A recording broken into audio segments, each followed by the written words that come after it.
여러분, 오늘은 아주 간단한 질문 하나로 시작해 보겠습니다. 지금 이 순간 주식 시장에는 전 세계 수천만 명의 투자자들이 자신이 가진 모든 정보를 총동원해서 사고 팔고 있습니다. 그렇다면 그 거래의 결과로 만들어진 주가는 과연 정확한 가격일까요? 아니면 그 안에 아직 발견되지 않은 기회 혹은 위험이 숨어 있을까요? 이 질문에 어떻게 답하느냐에 따라 투자 전략 전체가 달라집니다.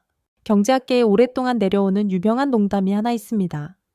시장이 완전히 효율적이라고 믿는 학파의 교수와 수십 년간 실전 투자로 단련된 노련한 투자자가 공원을 함께 산책하고 있었습니다.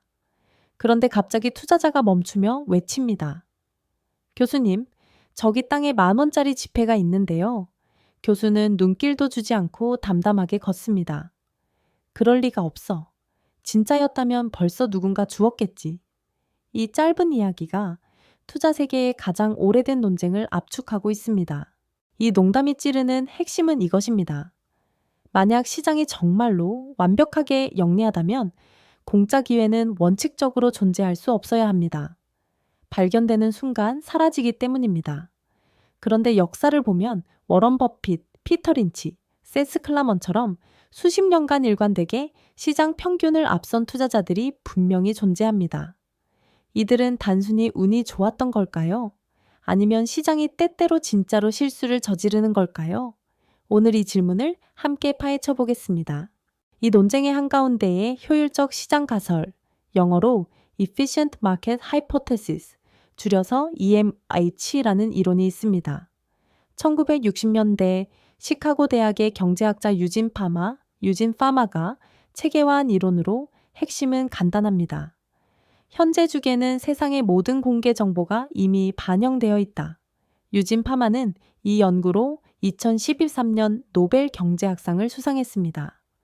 그런데 흥미롭게도 그의 노벨상을 함께 받은 로버트 실러는 정반대의 주장, 즉 시장은 비효율적이고 주가는 과도하게 움직인다는 이론으로 같은 상을 받았습니다.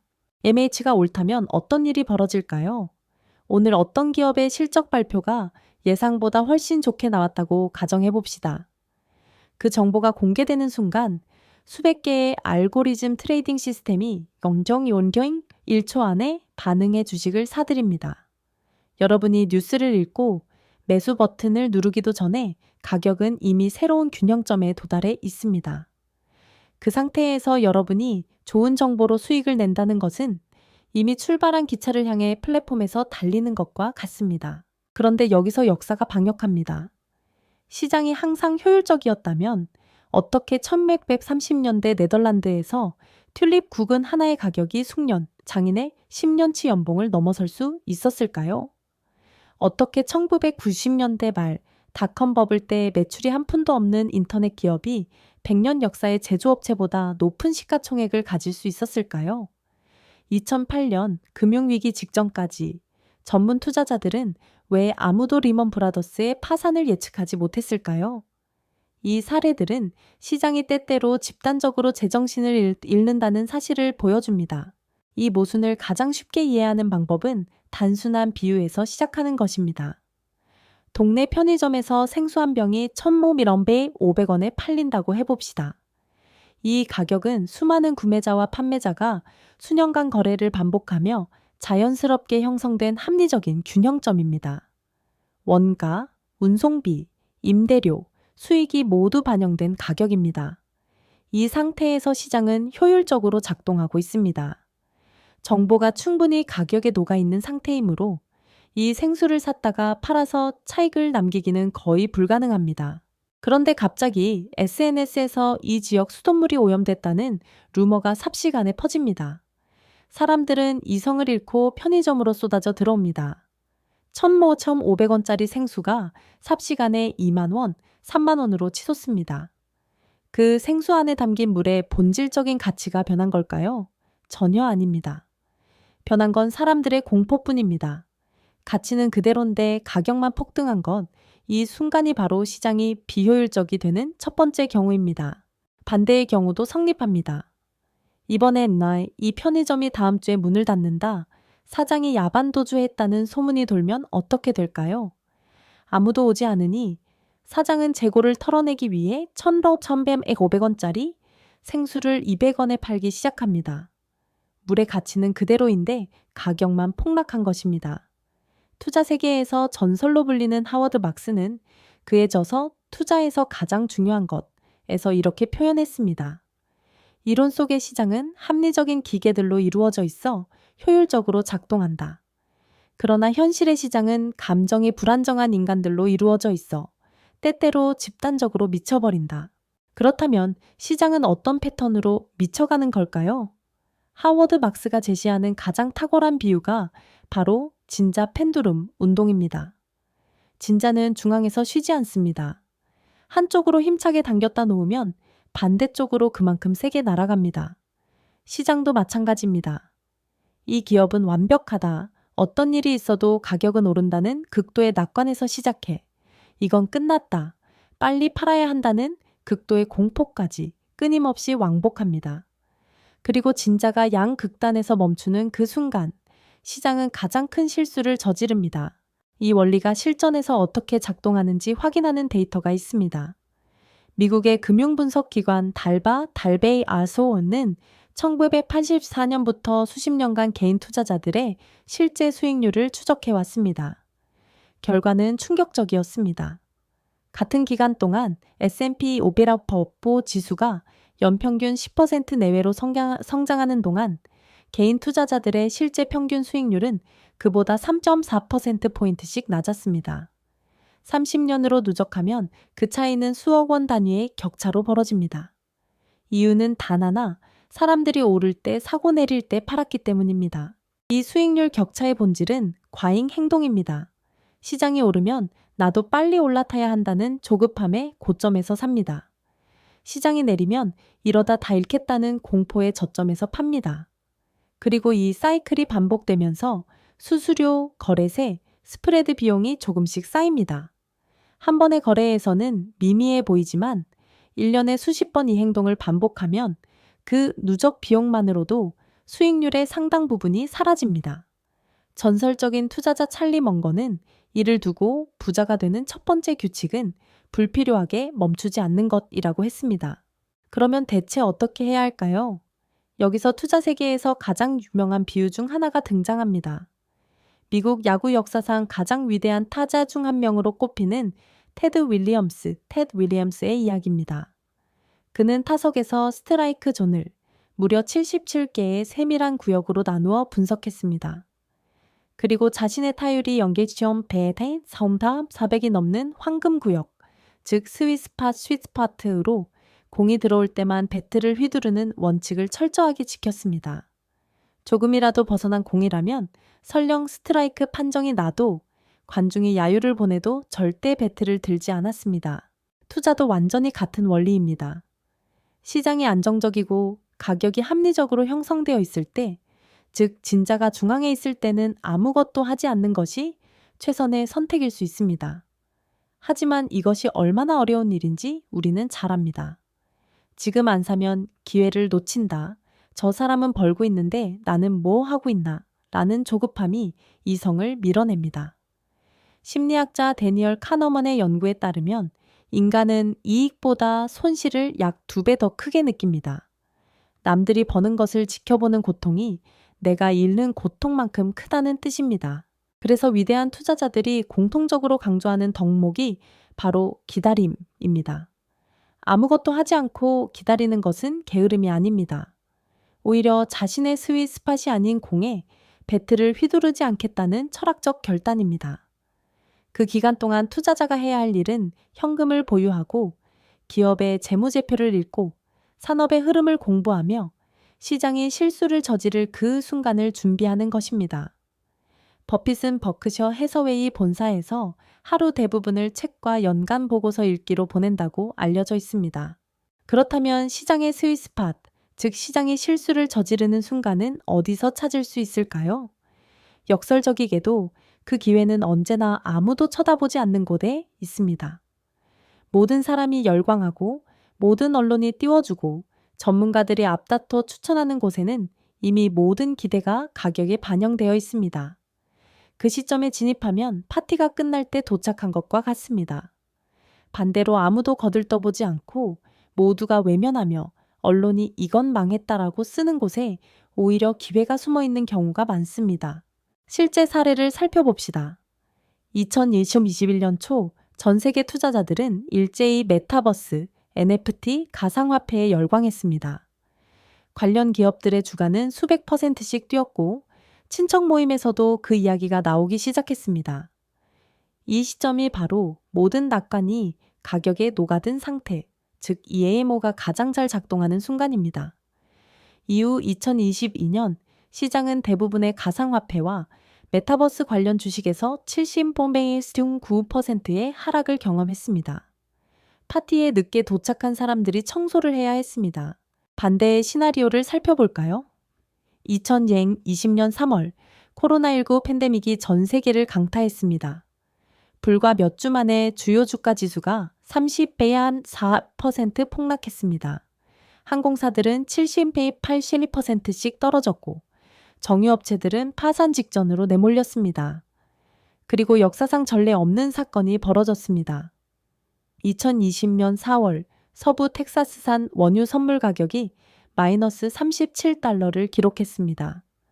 돈을 줘도 석유를 가져가야 하는 상황, 말 그대로 가격이 마이너스가 된 것입니다. 그 당시 언론과 대중의 반응은 어땠을까요? 석유 시대는 끝났다. 전기차 혁명으로 화석연료는 역사의 뒤향일로 사라질 것이다. 정유 기업에 투자하는 것은 자살 행위다. 이런 목소리가 압도적이었습니다. 진짜는 공포 쪽 극단까지 완전히 치달아 있었습니다. 그런데 바로 그 시점, 워런 버핏은 서부 석유, 옥시덴탈 페트로룸, 주식을 조용히 사들이기 시작했습니다. 그리고 이후 3년간 이 주식은 수백 %의 수익을 기록했습니다. 버핏의 판단 근거는 거창한 공식이 아니었습니다. 단순한 상식이었습니다. 세상이 내일 당장 멈추지는 않을 것이다. 비행기는 반드시 다시 뜨고 자동차는 다시 달릴 것이다. 버핏이 공개 인터뷰에서 밝힌 투자 논리의 핵심은 이것이었습니다. 가격은 공포에 의해 내재 가치 아래로 폭락했지만 그 기업이 만드는 제품의 필요성 자체는 변하지 않았다는 것입니다. 이것이 역발상 투자의 정수입니다. 시장의 공포가 만들어낸 가격과 그 자산이 실제로 가진 가치 사이의 간극을 포착하는 것입니다. 역사를 더 넓게 보면 이 패턴은 반복적으로 나타납니다. 1973년 오일 쇼크 직후, 1987년 블랙 먼데이, 1997년 아시아 금융위기, 1998년 러시아 외환위기, 2001년 닷컴 버블 붕괴, 2008년 글로벌 금융위기, 그 모든 위기의 정점에서 이번엔 다르다. 자본주의 자체가 끝났다는 공포가 극에 달했습니다. 그리고 역설적으로 그 공포의 정점이 역사적인 매수 기회였습니다. S&P 500은 그 모든 위기 이후 결국 전 고점을 회복하고 새로운 고점을 만들었습니다. 그런데 여기서 아주 솔직한 이야기를 해야 합니다. 이것을 머리로 하는 것과 실제로 행동하는 것은 완전히 다른 문제입니다. 내가 보유한 자산이 반토막 났을 때 매일 뉴스에서 비관적인 전망을 쏟아내고 주변 친구들도 팔았다라고 할 때 이것이 기회다 라고 확신하고 버티거나 추가로 사는 행동은 거의 초인적인 심리적 강인함을 요구합니다. 실제로 2009년 3월 글로벌 금융위기에 최저점에서 주식을 매수한 개인 투자자 비율은 극히 소수였습니다. 대부분은 하필 그 저점에서 팔았습니다. 그래서 위대한 투자자들이 강조하는 두 번째 핵심이 등장합니다. 감정이 흔들리지 않도록 미리 원칙을 세워두는 것입니다. 시장이 조용하고 이성적일 때, 진자가 중앙에 있을 때 나는 어떤 조건이 갖춰졌을 때 행동할 것이라는 기준을 미리 정해두어야 합니다. 그리고 시장이 극단으로 흔들리는 광란의 상태에서는 오직 그 원칙에만 의지하는 것입니다. 테드 윌리엄스가 경기 전에 70채물개의 구역을 분석해 두었듯이 투자의 원칙도 냉정한 상태에서 미리 설계해 두어야 합니다. 여기서 가장 위험한 함정 하나를 반드시 짚어야 합니다. 주가가 반토막 났다고 해서 무조건 기회는 아닙니다. 어떤 기업들은 정말로 가치가 사라지기 때문에 주가가 폭락합니다. 2001년 엔론은 회계 사기가 드러나기 전까지 완벽한 기업처럼 보였지만 결국 파산했고 코로나 이후 수많은 소규모 항공사와 백화점 체인이 실제로 사라졌습니다. 가격이 폭락한 것이 시장이 과도하게 반응한 실수인지 아니면 진짜 나쁜 소식을 정확히 반영한 것인지 구별할 수 있어야 합니다. 이것이 투자에서 가장 어렵고도 핵심적인 능력입니다.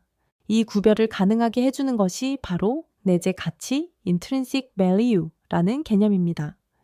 현재 주가가 얼마인지와 무관하게 이 기업이 앞으로 수년간 만들어낼 현금 흐름의 현재 가치를 독립적으로 추정하는 것입니다.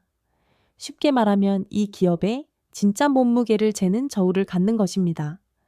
저울이 있으면 시장이 공포에 의해 금을 고철처럼 팔고 있는지 아니면 고철을 금처럼 팔고 있는지 판단할 수 있습니다.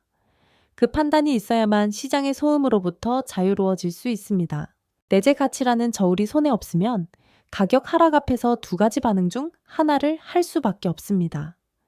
공포에 팔거나 근거 없는 낙관으로 붙드는 것입니다. 그 어느 쪽도 투자가 아닙니다. 반면 내재 가치를 추정할 수 있는 투자자는 가격 하락이 반갑습니다. 내가 1만 원의 가치가 있다고 계산한 것을 그냥 2천 원에 살 수 있게 되었기 때문입니다. 이 4천 단오퍼먼의 여유 공간을 투자 세계에서는 안전 마진, margin of safety이라고 부릅니다.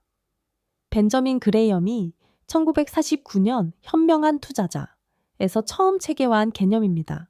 오늘 이야기를 정리해 보겠습니다. 첫째, 시장은 대부분의 시간 동안 꽤 효율적입니다. 공개된 정보는 매우 빠르게 가격에 반영됩니다. 둘째, 그러나 시장은 인간의 공포와 탐욕 때문에 주기적으로 극단으로 치닫습니다. 진짜처럼 낙관과 비관 사이를 오가며 가격이 가치에서 크게 벗어나는 순간이 반드시 옵니다. 셋째, 그 순간이 진정한 투자 기회이며 나머지 시간에는 배움과 기다림이 최선의 전략입니다. 그러나 이 모든 것의 전제는 내재 가치를 스스로 추정하는 능력입니다. 그리고 가장 반직관적인 교훈으로 마무리하겠습니다. 아무것도 하지 않는 것이 때로는 가장 적극적인 투자 행동입니다. 기회가 아닌 공에 배트를 휘두르지 않는 것, 파티가 절정일 때 나오는 것, 모두가 울며 파는 자리에서 조용히 기다리는 것. 이 비활동적인 전략이 수십 년의 데이터에서 대부분의 활발한 거래 전략을 압도해왔습니다. 복리의 마법은 자꾸 멈추지 않을 때 온전히 발휘됩니다. 다음 편에서는 오늘 이야기의 핵심 전제, 내재 가치를 어떻게 추정하는가를 본격적으로 다루겠습니다.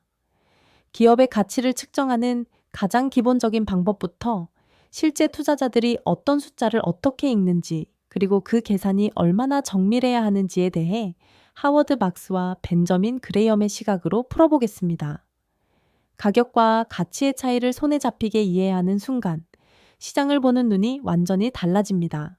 오늘 이야기가 도움이 되셨나요? 댓글로 여러분의 경험을 나눠주세요. 남들이 외면할 때 관심을 가져서 좋은 결과를 본 경험이 있으신가요? 아니면 반대로 시장의 열기에 휩쓸려 후회한 적이 있으신가요? 투자는 교과서보다 실전 이야기에서 더 많이 배웁니다. 구독과 좋아요는 이 채널이 더 좋은 콘텐츠를 만드는 데 직접적인 힘이 됩니다. 다음 편에서 또 뵙겠습니다.